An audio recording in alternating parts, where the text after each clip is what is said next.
Una sa lahat, perfect na sana ang moment sa isang kasal sa Sarangani. Nang biglang saktong hahakbang na sa altar ang bride and groom nang biglang lumindol. Nagsigawan sa takot ang mga bisita. Ang buong kwento, abangan maya-maya lang.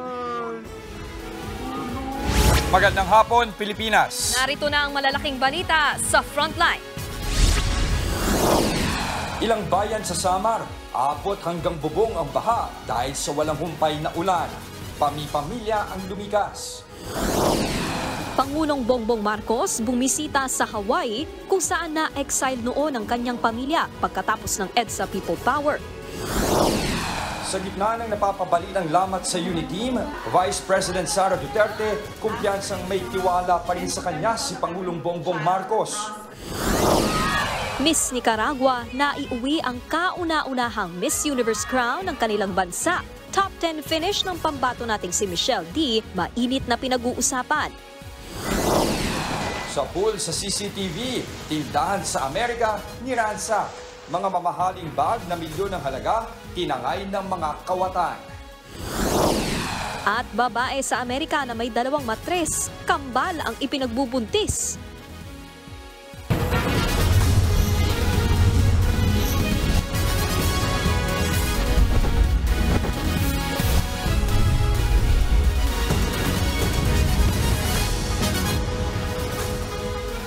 Posible na magdeklara ng state of calamity sa probinsya ng Sarangani dahil yan sa matinding pinsalang iniwan ng magnitude 6.8 na lindol. Bukod sa mga nasirang ari-arian, dala pa rin ang mga nakaligtas ang trauma na dulot ng lindol. Live mula sa Glan, Sarangani, nasa frontline ng balitang yan, si Rainiel Pawid. Rainiel, kamusta na ang sitwasyon dyan ngayon? Maayong hapon ninyo, Jess, Nikki. Malaki nga ang naging pinsala ng magnitude 6.8 na lindol dito sa Sarangani Province. Yung ilan naman sa ating mga kababayan dito na nakaligtas, lubos ang pasasalamat para sa kanilang ikalawang buhay. Pero ang ilan nating kababayan, hindi pinalad. Magkayakap pa ang mag-inang ito na madiskubre ang kanilang bangkay sa barangay Mudan dito sa Glan, Sarangani. Na-recover ang kanilang labi ilang araw matapos ang landslide bunsod ng lindol. Kinilala ang mag-ina na sina Aiza at Ira Tagawalan. Kwento ng kapatid ni Aiza na si Arden, kasagsagan ng magnitude 6.8 na lindol nang mangyari ang pagguho. Nasa ibabang bahagi ng barangay ang bahay ng mag-ina, kaya ito natabunan ng lupa. Siguro mga 6 hectares yung gumo na lupa. Tapos yung bahay kasi andun sa baba, kaya na daganan ng lupa. Ang 52 years old naman na si Raiza, labis-labis ang pasasalamat na nakaligtas ang kanyang pamilya sa lindol. Nataon pang birthday niya nang mangyari ang pagyanig nitong Biyernes. Gumuho ang kanilang dream house at nabagsakan pa ang bago nilang sasakyan. Mabuti na lang daw at nasa kabilang bahay sila nang mangyari ang pagyanig. Nasa loob ako ng bahay, nakaupo. Tapos sa tabi ko yung apo ko na kumakain. And then nung naramdaman ko first time, 3 baba, parang ganun ba. Tapos nung naramdaman ko yun, kinuha ko agad yung apo ko, lumabas kami. After that, paglabas namin, yun na yung malakas na lindol. Laking pasasalamat din na hindi nadaganan ng mister niya na halos kapaparada lang ng sasakyan. Wala na yung lindol, tinanong ko agad yung yung anak ko na kung andyan ba yung father mo. Sabi niya wala. Ko, alhamdulillah, wala dyan. Safe tayo. Big blessing na yun. Big gift yun ni Allah. Yung big gift of life na buo kaming lahat. Hindi rin nakaligtas sa pinsala ng lindol ang munisipyo ng Glan. Halos gumuho na ang buong gusali sa tindi ng pagyanig. Ayon sa Local Engineering Department, aabuti ng 20 million pesos ang gastos para maayos muli ang munisipyo. Ang problema, wala kami sa munisipyo for now, and year-end na kasi. Maliit lang ang calamity fund namin, 5%. Kaya sa kalapit na gym muna ililipat ang mga opisina ng munisipyo. Nakitaan din ng mga bitakang pantalan, pero patuloy ang assessment dito. Sa pinakuhuling tala, 4 ang namatay sa lindol sa Sarangani. 3 rito mula sa Glan at 1 naman sa Malapatan. Mahigit 100 naman ang sugatan. Dahil sa matinding pinsala ng lindol, posible umanong magdeklara ng state of calamity sa buong probinsya. Kinukonsidera natin kung say one of the requirements, dapat 2 municipalities makadeclare ng state of calamity para makadeklara din sa province.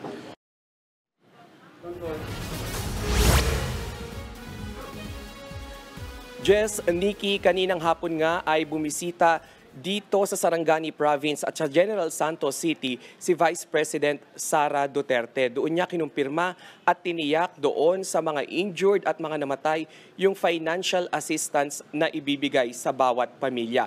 Kaninang hapon din ay sinabi niya na on process na yung request fund naman ng Office of the Vice President at ng Department of Education para doon sa 100 million peso na school damage sa buong Southern Mindanao. Ito yung mga school na naapektuhan nga ng lindol. Ngayon naman, nandito tayo ngayon sa may munisipyo ng Glan. Isa ito sa pinaka-apektado ng lindol. At dito lang sa bungad tayo pinahintulutan dahil dito palang medyo safe. Pero bubungad na sa inyo agad yung mga nasira dito, no? Yung mga bumagsak na semento mula sa dingding, maging yung kanilang mga hagdanan ay nasira rin. Makapansin-pansin din yung bitak doon sa dingding dito nga sa first floor. At hindi na tayo papasok pa doon sa pinakaloob, pero doon ay kitang-kita yung pagkasira ng mga opisina. At sa ngayon, hindi muna functional at operational itong munisipyo na ito at inilipat nga sa isang gym lahat ng serbisyo ng munisipyo dito sa Glan. Jess, Nikki. Okay, Rainiel, kanina nabanggit mo sa report mo, naghihintay na lang yung lokal na pamahalaan ng Sarangani na meron at least 2 bayan na magdeklara nga ng state of calamity para naman maideklara nila yun sa kabuuan ng lalawigan. Ano-ano yung 2 bayan na yun na inaasahan nila, mamimit ba yung requirements na yun? At para lang din sa kalaman ng mga manonood natin, ano yung posibleng maging impact pag nagdeklara ng isang state of calamity?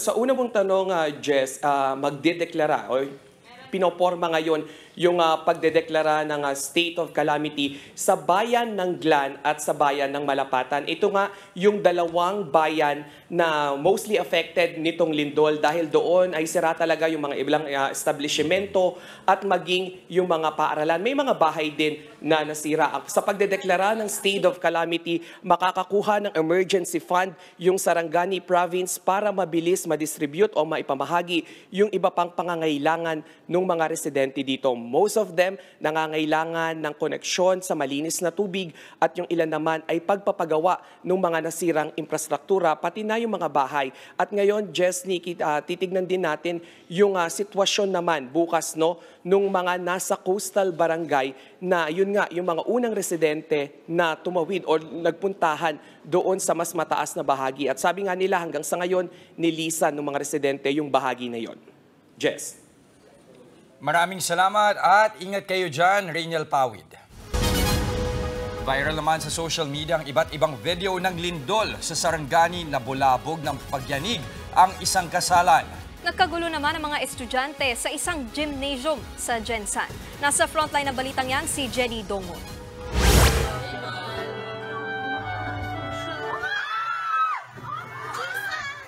Naglalakad palang papuntang altar ang groom at bride na ito sa isang beach wedding sa Glan, Sarangani nang bigla ring nagkagulo ang mga bisita. Ang isa sa mga dumalo natumba sa lakas ng pagyanig. Dahil malapit sa dagat ang kasal, nakita rin nila ang pamumuo ng malalaking alon. Nagtagal pa ng ilang segundo ang magnitude 6.8 na lindol, kaya nagtakbuhan ang ilang imbitado habang napakapit sa silyang iba. Ikwinento sa News 5 ng pinsan ng bride ang naramdaman nilang takot sa lindol. Yung lindol is parang up and down and sobrang lakas na, and everybody was shouting because yung waves, kasi nga beach wedding siya, yung waves sa harap namin hindi na normal, tapos yung mga bangka sobrang nagmo-move na, tapos yung isa nalunod. Kalahating oras din sinuspindi ang seremonya bago itinuloy ang kasalan, pero nahirapan din sila makauwi dahil sa mga landslide sa daan. 3 oras pa nga raw ang hinintay ng mga dumalo bago makalabas ng Glan. Kita nga sa viral photo na ito ang malaking tipak ng bato na nakaharang sa arko sa bayan. Nakuhanan naman ng CCTV ng isang tindahan ang lakas ng lindol sa Barangay Kawas sa bayan ng Alaber sa kaparehong probinsya. Nagsibagsakan ang mga paninda sa estante. Halos walang natira sa mga produkto at bumukas pa ang refrigerator sa lakas ng pagyanig. Kalagitnaan naman ang intramurals sa Nagaw Gymnasium sa General Santos City nang biglang magkagulo ang mga estudyante dahil sa lindol. Libo-libong estudyante ang nagsigawan sa takot. Lahat sila nagunahan at nagmadaling lumabas ng gym. Nagkayupi-yupi naman at nagkabasag-basag ang mga salamin ng mga sasakyang ito dahil sa nagbagsakang mga bato sa isang gusali sa Gensan. Sa pinakahuling datos ng NDRRMC hanggang kaninang umaga, mula sa 7 kahapon, ibinaba sa 5 ang naitalang patay sa lindol. 6 naman ang sugatan, habang aabot sa 52 bahay at higit 70 istruktura ang napinsala. Nagbabalita mula sa frontline. Jenny Dongon, News 5. Nalubog sa baha ang ilang lugar sa Samar, bunsod ng walang tigil na pag-ulan. Nasa frontline ng balitang yan si Gio Robles. Nagmistulang ilog ang barangay na ito sa Calbayog City sa probinsya ng Samar. Nagulat ang mga residente nang biglang umabot ng lagpas baywang ang tubig. Bunsod ito ng walang tigil na pag-ulan kahapon. Makikita sa video ang ilang residenteng sinuong pa rin ang mataas na baha. Pero ang iba minabuting manatili sa ikalawang palapag ng kanilang bahay. Pinasok ng baha ang mga bahay kaya agad itinaas ng mga residente ang kanilang mga kasangkapan at iba pang gamit. Umaakit na po yung tubig. Halos umapaw naman ang tubig sa ilog na ito sa Barangay Pilar. Ang ilang residente minabuti ng lumikas sa takot na tuluyang umapaw ang ilog.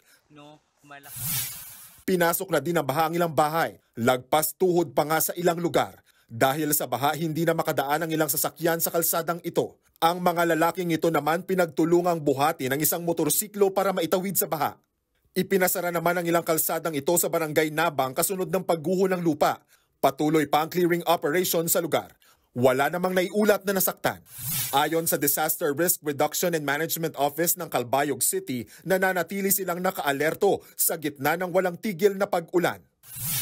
Ganyan din ang sitwasyon sa bayan ng San Jose de Buan sa Samar. Halos umabot na nga sa bubong ng mga bahay ang baha. Stranded tuloy ang mga residente. Nagsilutangan naman ang mga basura. Sa huling abiso ng Pag-asa, nakataas pa rin ang heavy rainfall warning sa ilang lugar sa Samar at ilan pang probinsya sa Visayas. Epekto ito ng shear line at low pressure area. Patuloy namang pinag-iingat ang mga residente sa mga apektadong lugar. Nagbabalita mula sa frontline, Gio Robles, News 5.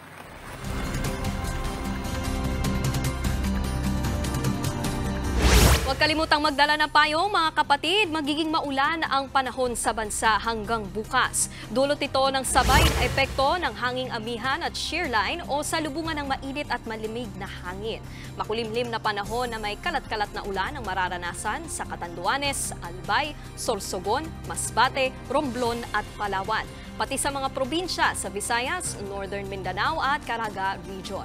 Mahihinang ulan naman ang posibleng maranasan sa Cagayan Valley, Apayao, Quezon Province at ilang bahagi ng Bicol. Pinapayuhan ng Pag-asa ang publiko na mag-ingat sa mga posibleng pagbaha at pagguho ng lupa.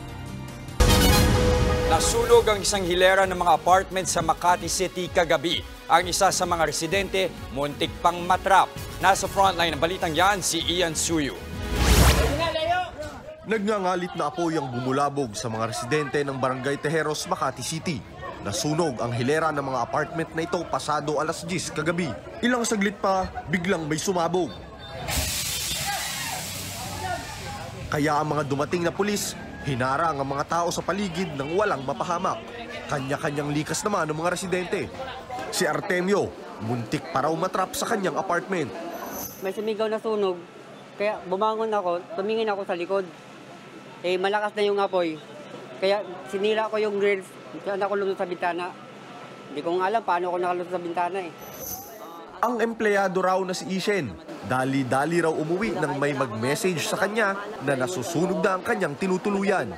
Wala na po kasi naabutan ko, sunog na po . Ang ko na lang po kasi, mahalaga ligtas po kami. Sunod-sunod namang dumating ang mga bumbero. Nasa 50 fire trucks ang napasugod sa lugar para agad makontrol ang sunog. Ayon sa barangay, luma na raw ang apartment at gawa sa light materials. Mabilis na rin siya kumalat dahil mga sinaunang bahay po yun . Mga lumang materialis na ginamit. Mga apartment na luma po yun. Sa gitna ng pag-apula, nakuha mula sa isang apartment unit ang galon-galon ng alkohol. Posible raw na nagpalala ito sa sunog. Wala naman daw alam ang mga residente tungkol dito. Inabot ng mahigit 2 oras bago magdeklara ng fire out ang mga bumbero, mag-aalauna ng madaling araw. Wala namang napaulat na sugatan. Patuloy pang inaalam ng Bureau of Fire Protection ang sanhi ng sunog. Nagbabalita mula sa frontline. Ian Suyu, News 5. Handang umalalay ang LTFRB sa mga commuter na maaapektuhan ng tigil pasada bukas. Nasa 250 sasakyan ang ipakakalat sa Metro Manila bukas ayon kay LTFRB spokesperson Celine Pialago. Aabot daw sa 10,000 pasahero ang makikinabang dito. May palibreng sakay rin ang Quezon City Police District para sa mga residente ng lungsod. 25 sasakyan at patrol vehicles ang inilaan para rito. Magpapakalat din sila ng mga pulis at checkpoint para tiyakin ang kaligtasan ng mga commuter. Suspendido na rin ang number coding bukas. Umaasa naman ang LTFRB na makikipagdialogo pa rin sa kanila ang grupong Piston. Layo ng tigil pasada na iprotesta ang PUV Modernization Program ng pamahalaan kung saan sa December 31 na ang deadline ng mga tsuper na sumali sa mga kooperatiba. Malaking ginhawa sa mga motorista, may panibagong rollback sa petrolyo sa susunod na linggo. Posibleng hanggang halos piso ang tapya sa kada litro ng diesel at gasolina. Ayon sa Department of Energy, bunsod ito ng bumababang demand sa petrolyo ng Amerika at China. Kapag nagkataon, ito na ang ikatlong sunod na linggong may oil price rollback. Nauna nang sinabi ng ilang eksperto na matutuloy-tuloy ang bawas presyo sa petrolyo dahil sa mababang presyohan sa world market. Susunod, Vice President Sara Duterte sinagot na ang payo ng kanyang tatay Digong na wag na siyang mag-ambisyong maging presidente. Pageant fans napawaw sa evening gown ni MMD na tribute kay Apo Wang-on. At Taylor Swift hindi na ipinagpatuloy ang concert sa Brazil matapos mapalita ang may isang fan na namatay sa sobrang init sa venue. Lahat ng yan sa pagbabalik ng Frontline Pilipinas Weekend.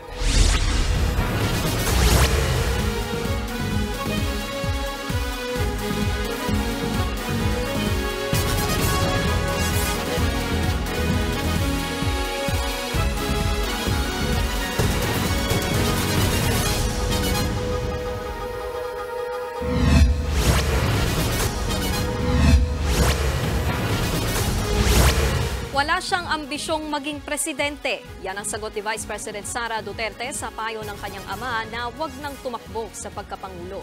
Kumpiyansa naman ang bise na tiwala pa rin sa kanya si Pangulong Bongbong Marcos sa kabila ng ulat na may lamat na ang unit team. Nasa frontline ng balitang yan si Gio Robles. Sa gitna ng mga isyu kaugnay sa umano'y lamat sa unit team, para kay Vice President Sara Duterte, walang pagbabago sa samahan nila ni Pangulong Bongbong Marcos. We're okay. Well, I believe that I still have the trust of President Ferdinand Marcos Jr.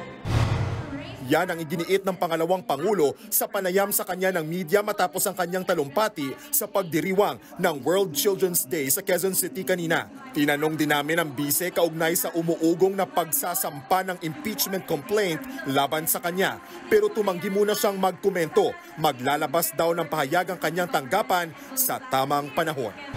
Yes, we are currently doing our due diligence about this one and then we will release a comment in the appropriate time. Sa isang panayam naman kay House Speaker Martin Romualdez habang nasa Amerika kasama si Pangulong Bongbong Marcos para sa APEC Summit, sinabi niyang hindi na pag-uusapan sa Kamara ang impeachment kay VP Sara. We're not aware of any. There's been nothing filed. There's no news of that. Noong nakaraang linggo, pinayuhan ni dating Pangulong Rodrigo Duterte si VP Sara na wag nang mag-ambisyong tumakbo sa pagkapangulo. Sa gitna ito ng mga issue sa pagtanggal ng Kamara sa confidential funds ni VP Sara. Sagot lang dyan kanina ng kanyang anak.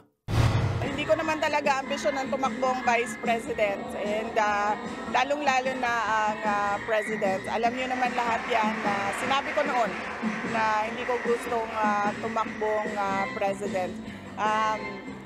Lahat ng ginagawa natin, we can only plan but it will truly be God's plan that will prevail. Biyaheng Mindanao si Vice President Duterte ngayong araw para maghatid ng tulong sa mga biktima ng lindol. Ang pangalawang Pangulo ang nanguna sa pulong ng disaster officials kahapon habang nasa Amerika si Pangulong Bongbong Marcos para dumalo sa 30th APEC Summit. Pupunta ako ngayon. Pupunta ako sa Jensan at sa Glan. Bibisitahin namin yung mga pamilya ng namatayan at yung mga injured na nasa hospital. Nagbabalita mula sa Frontline, Gio Robles, News 5. Bumisita si Pangulong Bongbong Marcos sa Hawaii kung saan na-exile noon ang kanyang pamilya matapos ang EDSA People Power. Bago yan, dumaan din siya sa SpaceX facility sa Los Angeles, California. Live mula sa Honolulu, Hawaii, nasa frontline ng balitang yan si Maricel Halili. Mase, ano pa ang nasa agenda ngayon ng Pangulo?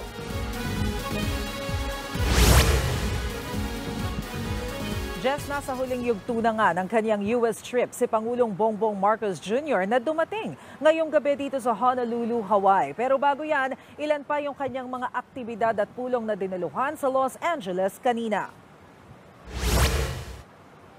Personal na bumisita si Pangulong Bongbong Marcos Jr. sa SpaceX facility sa huling araw ng kanyang working visit sa Los Angeles, California. Sa gitna ng pag-iikot ng Pangulo, pinag-usapan ang posibleng collaboration ng Pilipinas at ng giant tech company. Hindi natuloy ang pagkikita ni na PBBM at tech billionaire na si Elon Musk dahil may sakit daw si Musk. Sunod namang binisita ng Pangulo ang Filipino community sa Los Angeles. Ibinida niya rito ang plano ng Pilipinas na palakasin ang internet at broadband service sa tulong ng SpaceX.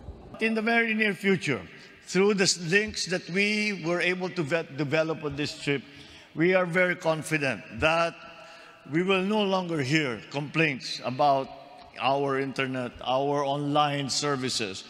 We will instead be hearing praise for the speed of our country's internet connectivity.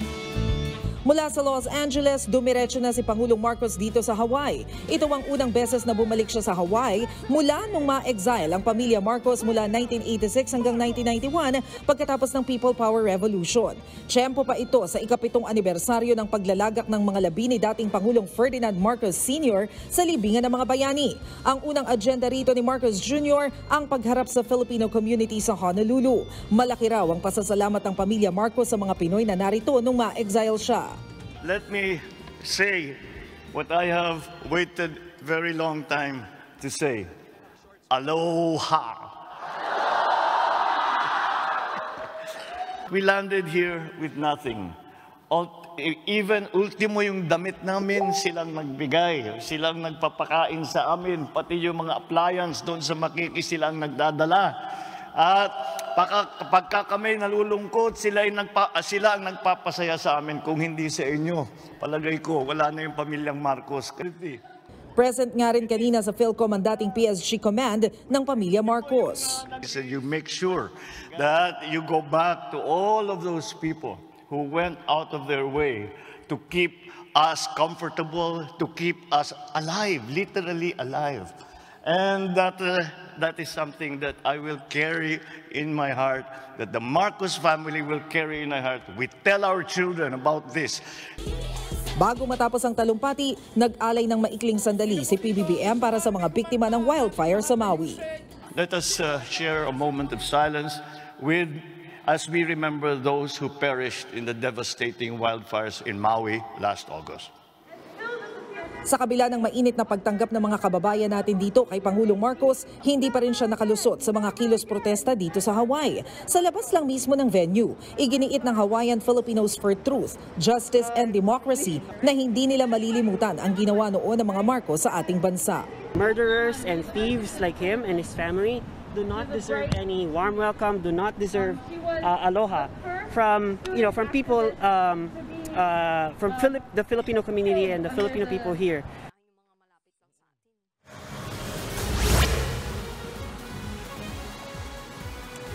Jess, mag-aalas 12 na nga ng hating gabi, araw ng Sabado dito sa Hawaii. At kahit alanganing oras, nagsagawa ng Zoom meeting itong si Pangulong Bongbong Marcos habang nasa working visit siya para kausapin yung kanyang disaster relief or Disaster Response Team. At ang ibinili niya nga dito sa kanyang miyembro ng Disaster Response ay tiyakin na dire-diretso yung pagbibigay ng relief operations dyan sa Mindanao, lalo na doon sa mga naapektuhan ng pagyanig ng lindol. Sinabi rin niya na kailangan tutukan ng husto yung posibleng aftermath dyan sa Mindanao. Samantala, bukas, dito pa rin mananatili sa Hawaii si Pangulong Bongbong Marcos at inaasahan na dadalo siya sa Indo-Pacific Command. Bibisitahin niya yon at meron din siyang ilang mga otoridad na makakausap tungkol naman sa issue ng West Philippine Sea. Bago siya bumalik dyan sa Maynila, haharap siyang muli sa mga miyembro ng media para bigyan tayo ng update tungkol sa mga nangyari dito sa kanyang working visit. At inaasahan naman na makakauwi na siya sa Maynila sa Lunes ng gabi. Jess? Maraming salamat. Nag-uulat mula sa Hawaii, Maricel Halili.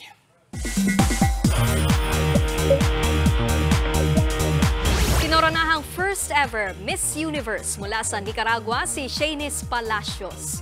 Maraming nalungkot pero strong finish pa rin ang pambato nating si Michelle D na pasok sa top 10. Nasa frontline ng balitang yan si MJ Marfori. Panay ang hiyawan ng grupong yan nang makapasok ang pambato nating si Michelle D sa top 20 ng Miss Universe 2023. Comeback ito ng Pilipinas nang maputo ng 12-year semi-final streak natin itong 2022. Mas lumakas pa ang sigawan nang makapasok na sa top 10 si Michelle. Sa evening gown competition, inirapan ni MMD ang kanyang Wang Od-inspired gown na tribute niya sa ating legendary Filipina tattoo artist. Pero sa kabila ng palabang ora ni Michelle, bigo siyang makapasok sa top 5. Wagi naman siya sa Voice for Change Gold Award at Spirit of the Carnival Award. Si Miss Nicaragua Shanice Palacios Cornejo ang kinoronahang Miss Universe 2023. Siya ang kauna-unahang Miss Universe ng kanilang bansa. First runner-up naman si Miss Thailand and second runner-up si Miss Australia.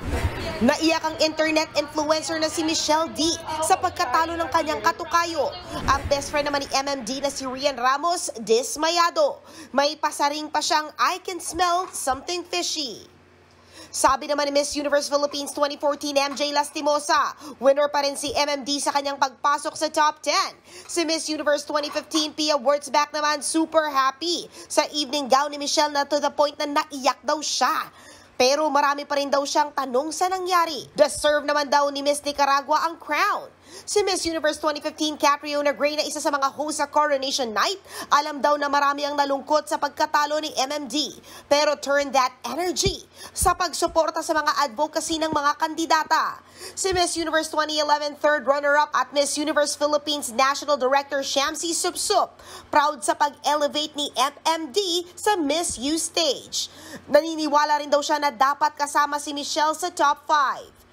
Sa gitna naman ng lahat ng ito, nagpapasalamat si Michelle sa lahat ng mga sumuporta sa kanya. Everything happens for a reason, din aniya. At naniniwala raw siyang destiny has greater things para sa bansa.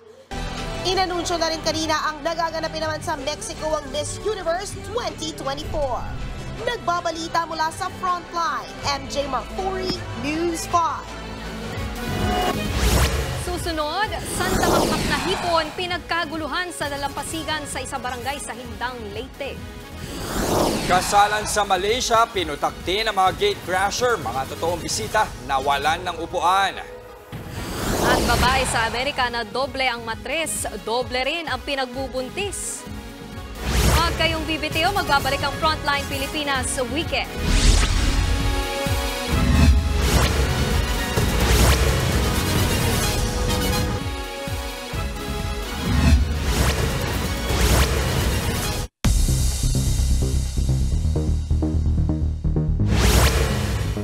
Kakaiba ang pagbubuntis ng isang babae sa Amerika. Kambal ang kanyang dinadala na hindi lang isa, kundi 2 matres. Sa pool naman sa CCTV ang pag-atake ng mga magnanakaw sa isang tindahan ng mga luxury bags sa Texas. Nasa frontline ng balitang yan si Laila Pangilinan. Madaling araw nitong Biyernes nang salakayin ng grupo ng mga magnanakaw ang tindahang ito ng mga luxury bags sa Texas sa Amerika. Organisado ang pag-atake ng mga kawatan. Ang lalaking naka-blue jacket ang tagabasag sa mga salaming estante. Ang dalawang naka-red at isang nakaitim na jacket naman ang tagalimas ng mga mamahaling bag.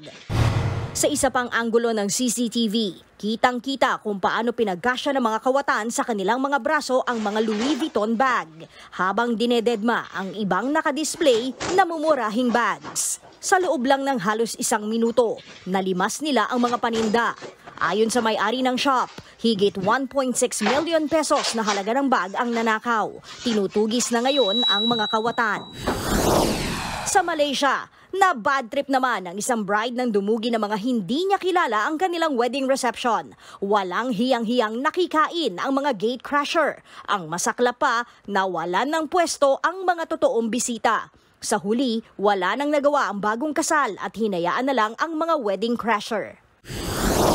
Labis ang tuwa na mag-asawang Caleb at Kelsey Hatcher ng Alabama sa Amerika nang malamang magkakaroon na sila ng kambal. Pero ang kanilang kambal hindi magkasama sa iisang sinapupunan. Nasa tig-isang matres sila ng kanilang ina dahil sa kondisyon niyang uterus didelphus. Isa itong rare condition kung saan ipinapanganak ang isang tao na may 2 matres. Normal naman ang pagbubuntis ni Kelsey sa unang 3 niyang anak. Batid daw ng mag-asawa na delikado ang pagbubuntis ngayon ni Kelsey, pero lumalaban at malusog daw ang kambal. Nais naman daw ni Kelsey na maipanganak ang kambal via normal delivery sa Disyembre. Nagbabalita mula sa Frontline, Laila Pangilinan, News 5. Death Zone, ganyan inilarawan ng World Health Organization ang pinakamalaking ospital sa Gaza. Nilusob ito ng Israeli forces dahil sa paniniwalang doon itinatago ng Hamas ang kanilang mga bihag. Nasa frontline ng balitang yan, si Rainiel Pawid. Pinaulanan ng bala ng Israeli forces ang gusaling ito kung saan pinaniniwala ang nagtatago ang mga militanteng Hamas. Kuha ang videong yan sa Gaza City kung saan nagpapatuloy pa rin ang bakbakan ng 2 panig. Ramdam naman ang takot sa mga residenteng ito habang tumatakbo paalis ng Gaza City. Galing sila sa Al-Shifa Hospital, ang pinakamalaking ospital sa Gaza.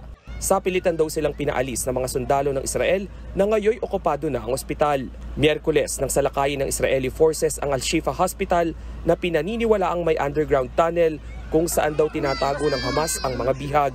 Itinanggi naman ng Israeli Defense Forces na sa pilitan nilang pinapaalis ang mga sibilyan. Voluntaryo raw ang naging paglikas. Pero ayon sa Palestinian Health Ministry, may mga naiwan pa sa ospital. Higit 100 pa raw ang mga pasyente at doktor ang hindi pa nakakaalis doon. Naiwan din ang nasa 30 premature na sanggol. Kaya ang World Health Organization nagpaplano na kung paano maililikas ang mga naiwan sa ospital. Death zone, ganyan na nga inilarawan ng WHO ang Al-Shifa Hospital. Nang bumisita nga raw ang kanilang team doon, nakita nila ang mga naiwang bakas na mga pambobomba. Pati ang mass grave sa entrada ng ospital kung saan nakalibing ang higit 80 bangkay. Palyado na rin daw talaga ang operasyon ng ospital dahil sa labis na kakulangan ng malinis na tubig, krudo, mga gamot at iba pang mahalagang kagamitan. Ang tatay namang ito, desperado nang isinugod ang sugatang anak sa ospital sa Khan Yunis, Gaza. Isa lang ang kanyang anak sa mga napuruhan nang magpakawala na naman ng airstrike ang Israel. Nagtulong-tulong naman ang mga residente sa paghahanap ng mga posibleng nakaligtas matapos tumama ang airstrike sa komunidad na ito. Hindi bababa sa 15 ang nasawi.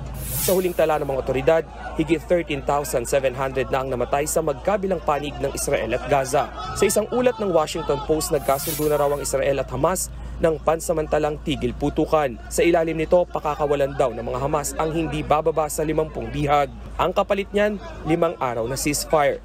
Pero sa ulat ng Reuters, sinabi ng Israel at Hamas na walang ganitong kasunduan. Nagbabalita mula sa Frontline, Rainiel Pawid, News 5. Sa mga pensioner ng SSS, ipamamahagi na ang inyong 13th month pay pagpatak ng Disyembre. Ipamimigay ang 13th month pension sa December 1 para sa mga miyembro ng SSS na ang date of contingency ay 1 to 15 at sa December 4 naman para sa iba pa. Kabilang sa mga makakakuha ng 13th month pension ang mga retiree at surviving pensioner at mga dependent na mga yumaong SSS member. Sinlaki ng regular na buwan ng pensyon ang 13th month pay at isasabay sa December payout. Kung may problema sa pensyon, tumawag lang sa hotline ng SSS na naka-flash sa inyong screens. Susunod, Taylor Swift, labis na nabahala sa pagkamatay ng isa niyang fan sa kanyang concert sa Brazil. At sa ating happy weekend, tara't libutin ang buong Pilipinas sa loob lang ng 2 oras. Tuloy-tuloy ang balitaan sa Frontline Pilipinas Weekend.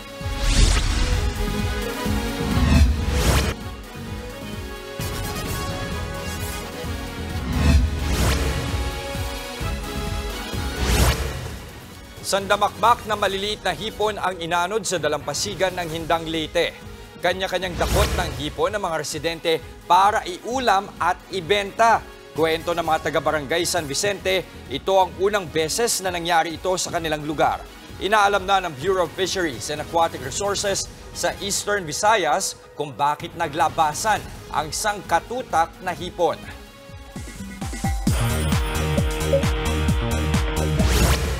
Namatay ang isang fan ni Taylor Swift dahil sa sobrang init sa kasagsagan ng Eras Tour sa Brazil. Dahil sa nangyari, hindi na itinuloy ng superstar ang susunod niyang show. Nasa frontline ng balitang yan si MJ Marfori.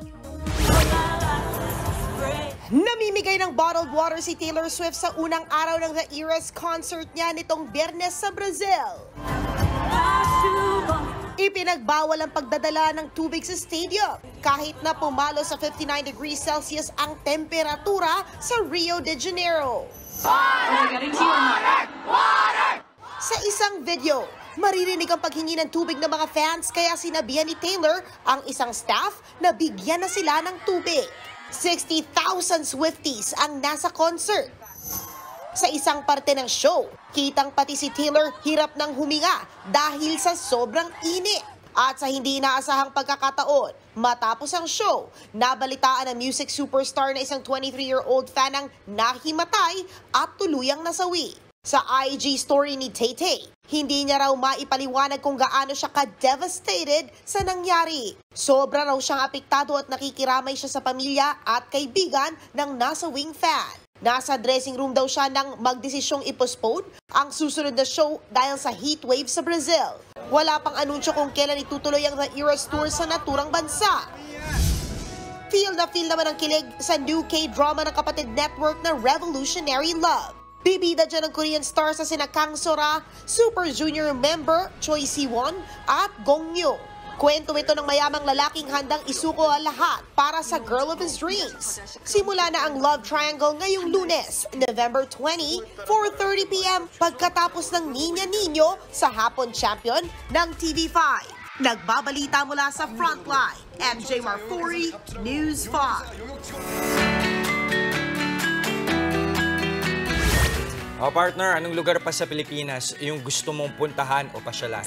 Gusto kong mag-beach eh. So may Beach? Boracay, Palawan, Siargao, Bataan, lahat ng may Ang tubig. dami mong options dyan, di ka mauubusan. Pero alam, bagay sa iyo itong isang pasyalan sa Parañaque na kapag daw napuntahan mo, parang nalibot mo na rin ang buong Pilipinas. Tara na't mamasyal, kasama ang ating weekend buddy na si Mondi Lopez. Kaya mo bang libutin ang Pilipinas sa pamamagitan ng paglalakad lang? Ako, kaya ko. Tara na!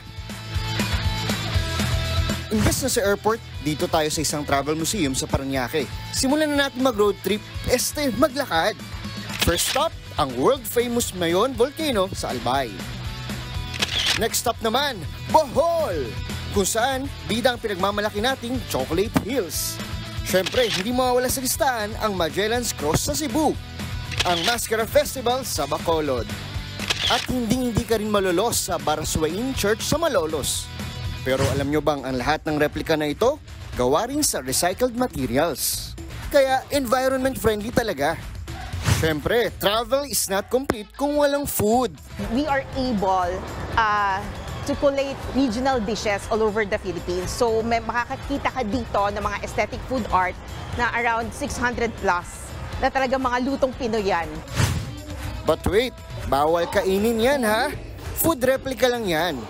Perfect sa mga nagda-diet. Pero kung totoong pagkain naman ang hanap, may baking class dito para sa mga paboritong Christmas panghimagas. Pagsapit ng simbang gabi, isa sa mga hinahanap ng mga Pinoy ang bibingka. Christmas sarap! itodo na natin ang Christmas feels. Hatid ng mga cultural performance. At mga higanteng Santa Claus na may iba't ibang bihis. Sobrang saya po namin mga magkakaibigan at madami po kaming natutunan. Pero may nadiskubre ako sa museo. No edit, no filter. Ang mga nagtatrabaho pala rito, mga informal worker, out-of-school youth, senior citizen at may kapansanan. At ang pagtangkilik at pagtulong natin sa kanila ay ang totoong diwa ng Pasko. Happy weekend mga kapatid! Mondi Lopez, News 5. Yan ang bakasyon, di ba? Mabilisan. Nag-enjoy ka na, nakatulong ka pa. Oo. Ang mga kapatid, 36 days na lang, Pasko na. At yan ang mga balita mula sa frontline ng Pilipinas ngayong weekend. Mga balita at impormasyong para sa may alam at may pakialam. Ako po si Nikki de Guzman. Kami ang inyong mga kasangga sa pagbabalita. Ako naman si Jess De Los Santos. Magandang gabi, Pilipinas.